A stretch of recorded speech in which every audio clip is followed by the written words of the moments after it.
What's going on, people of the internet? This is Jonathan Salmon back with another video, and this time I'm going to be covering my opinions on Dana White's Contender Series.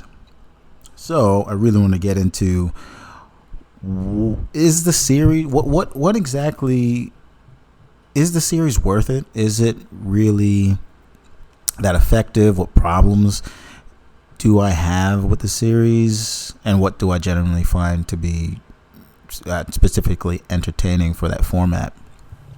You know, what I do find is that I do enjoy it. Do enjoy the fact, fights in general I'm just gonna probably enjoy, to be honest. But the biggest problem I think I have with the series is the overemphasis on exciting finishes and everything like that. Now, that's going to be bringing people to the table, and I understand why that kind of makes sense from a marketing standpoint. Like, you get a lot of people excited for crazy finishes and people going in there and giving it their all. But there's something at the same time that's kind of disheartening about that as a competitor. There's a lot of fighters that go into the cage and into the series, and they're looking to get a big finish, a big knockout, a big submission, something like that. Oftentimes that gets them hurt in the process, but nevertheless, they're fighters, they sign up for this. But despite that, I think not enough emphasis is given to contenders that actually perform well but may not get a finish and play a smart game plan, things like that.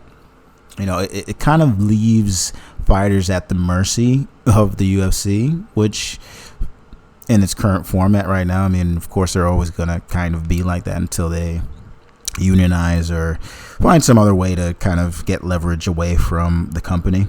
But in general, playing a smart game plan and being tactical and probably outclassing an opponent without taking any damage and not getting a finish or submission or knockout, while it may be effective and it may win you the fight, it essentially won't get you a contract in the UFC, not through that series. Now, I think the biggest issue with this is that if this becomes the norm, if this becomes the kind of position that the UFC is going with, we're only going to have fighters that are super exciting.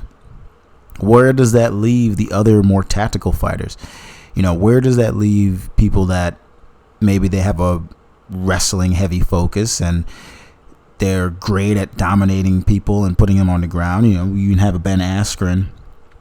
Dana White took a chance and actually allowed him to come into the UFC and everything, and the fact that they took a chance on Ben Askren, who has a very, not that exciting style, very much a wrestling and, positional kind of game. The fact that they took a chance on him shows that, they're still willing to sign people that have an undefeated record or get the job done and make things happen. But say if the Contender Series becomes the new precedent, what if this becomes the new format in which this is how fighters are deemed worthy of joining the UFC? It creates this kind of problem where, it's so wrapped up in entertainment and not about who is the better fighter, to the point that it could probably scare off the purists eventually, if that's a marketing standpoint that they continue to go with and push. And at the end of the day, it is still entertainment. People don't watch the UFC because they want to see how beautiful tactics and the impeccable strategy of each fighter, and how can they outpoint the other guy. They come there to see the knockouts, they come there to see the finishes, they come there to see people that are really willing to risk it all. So I get it. I get the whole notion of that. But just watching episode 9 of the Contender Series, I'm a little behind, but watching episode 9 of the Contender Series, seeing some really talented guys go in there and girl go in there and perform and, get pretty much dominate in their respective fights and really put it on their opponents. And, not getting a finish, but getting a unanimous decision, a clear-cut victory, showing great skills. In particular, I believe the man's name was Jamal Pogus, that I believe his name was. Now, this guy, he showed great striking. He showed great takedown ability. And, Dana White eventually says he's not going to let him into the UFC because he's 23 years old. He still needs some polish and everything like that. But, they could have easily gave him a development deal. He clearly has the skills. He clearly has a personality that a lot of people want to root for. A lot of at this current era of mixed martial arts, everyone's trying to be the next Conor McGregor.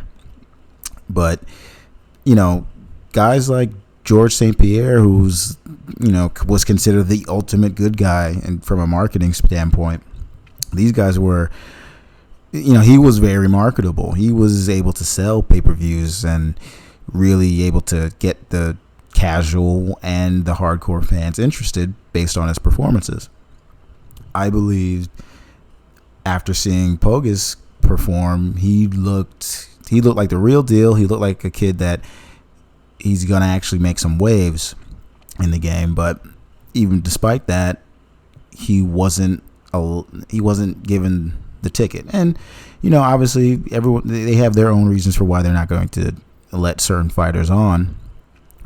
But it really showed this kind of, if you're not going to get a finish, we're not really going to be super interested kind of vibe. That's the vibe I kind of got from it. And I don't necessarily think that's the best approach for this. But that said, the series does have a particular, a particular framework. And ultimately, it's for excitement. I understand that. Anyone who has a big personality, anyone who's going to get finishes, they're not going to be overlooked. A lot of guys have gone in there and not gotten finishes and gotten the ticket too. So it is it's like almost an interesting kind of catch-22 situation, But ultimately, I do find the series to be entertaining. I do think they're showcasing a lot of great talent out there, and the fact that they're even giving them a chance is obviously it's a great opportunity. You don't have to just wait in the wings and win 20 fights and then finally get called to the UFC. You can, probably have a few fights under your belt, go onto the show, perform well, show potential, and then they'll allow you to join the UFC, and that's not a bad thing either. But, as this season closes out, season 3, I'm really wondering what they'll do for season 4. How many contracts will they hand out? I think, it's this delicate balance of not hiring too many employees because you want to make sure that the revenue is, they get enough revenue and break, I'm sure they're making money hand over fist compared to the fighters. But despite that, just from a really cold business perspective, you want to hire only the best, only the people that are going to generate revenue. So I understand that.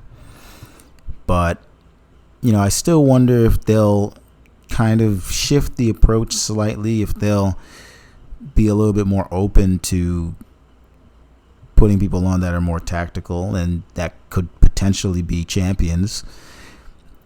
But, maybe they don't have the absolute most wild style.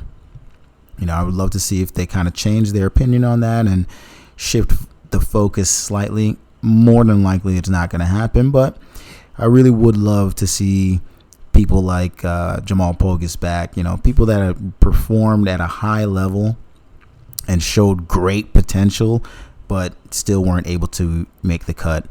I really want to see them bring back, I think the series works best is if they bring back talent that have really high potential. They show that they can perform. They show that they can potentially sell some tickets. with their personality. And if they didn't make the cut, like, definitely just bring them back. And they've done it in the past, so I think that's a pretty decent formula that they've kind of set up for this whole show. So all in all, do enjoy the show. I mean, it has fights in it, so I'm probably going to enjoy it. And I guess the format does create some more exciting fights, but at the end of the day, I think that format can potentially be a disservice to people that are very strategy focused, very tactical in their approach. And it's almost like for them, it may not even be the greatest avenue to get into the UFC. Like, maybe they will have to do the hard grind, or maybe they will have to go to a Bellator and show that they're better than everyone in Bellator before they are noticed by the UFC, I don't know. But if you guys like this content, you can give me a like, a subscribe. You can hit the notification bell. I'm going to try and put up more videos, more podcasts. I'm trying to do the watch it or skip it for the upcoming UFC fight night, Andrade versus Zhang, I believe. So I'm going to be putting out more content, and I hope you guys enjoy it. And I hope you guys, maybe you get something out of this. So until next time, guys, I'm signing out.